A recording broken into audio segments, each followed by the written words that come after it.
बिस्मिल्लाहिर्रहमानिर्रहीम। अस्सलाम वालेकुम। क्या हाल है? ठीक हो? इंशाल्लाह ठीक होए होंगे। असी भी ठीक है गए। तो कमेंट्स दसना कैसी ईद गुजरी। साड़ी तो बहुत अच्छी ईद गुजरी है। तुसी कमेंट दसना मैनू, ठीक है। तो मेरे अज मेहमान आ रहे हैं, ठीक है। तो मैं जरा वा कस्टर वगैरह बना रही हूँ। मैं चलो तुहाडे नाल मैं शेयर करा, ठीक है। ये मेरा 1 लीटर दूध है और 3 तो 4 चम्मच मैं चीनी पाऊंगी बस।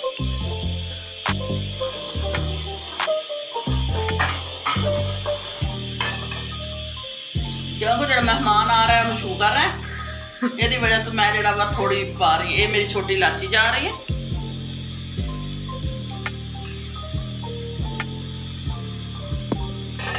अच्छी तरह गर्म करूंगी।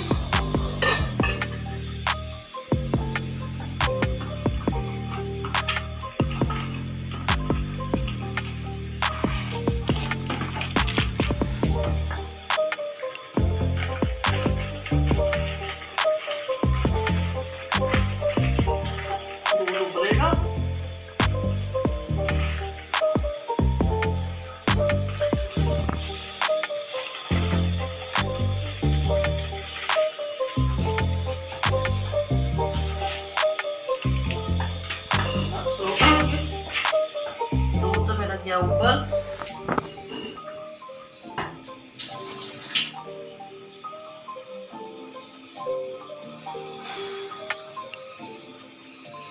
नाल कस्टर्ड पाऊंगी मैं, अच्छी तरीके से बनाऊंगी।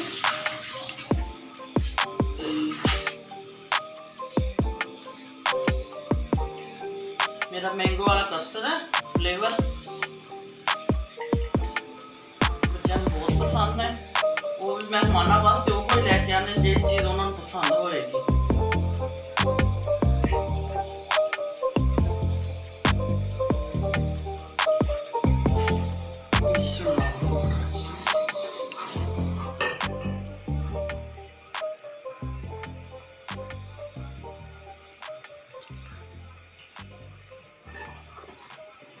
मेरा कस्टर्ड जा रहा है, नाल मैं हिलाती रहूँगी, नाल जा रहा वा।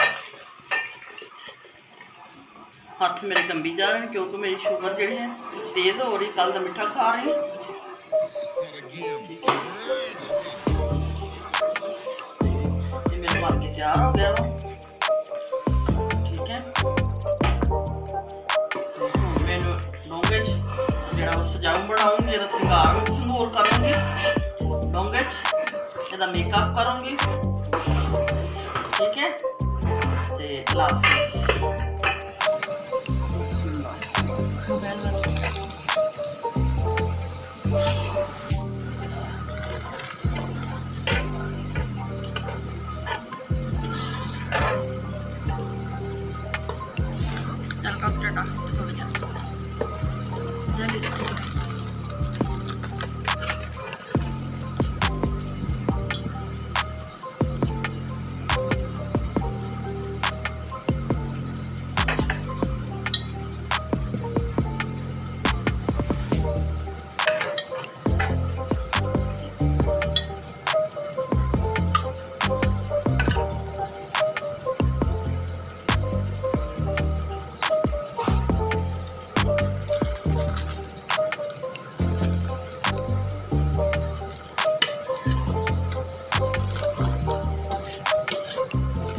थोड़ी सी दाल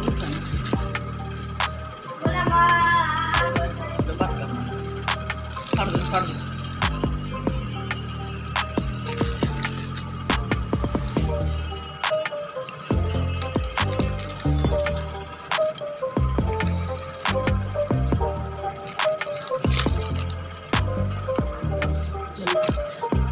कांटा हो गया ना, ये कांटा लेके आप बजा दो।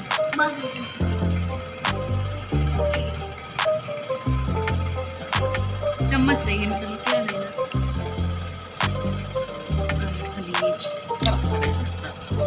टूट जैसी है जी डिजाइनिंग बनी खड़ी है ना।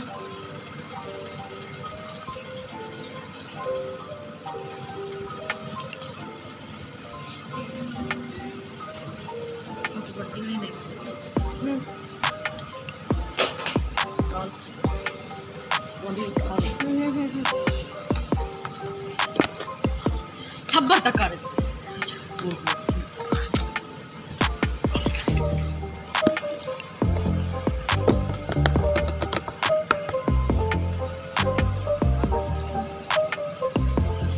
कोई शायद तो बिस्कट बुस्कट नजर ही नहीं आ रहे, एंड च भी जेली हो गई यार।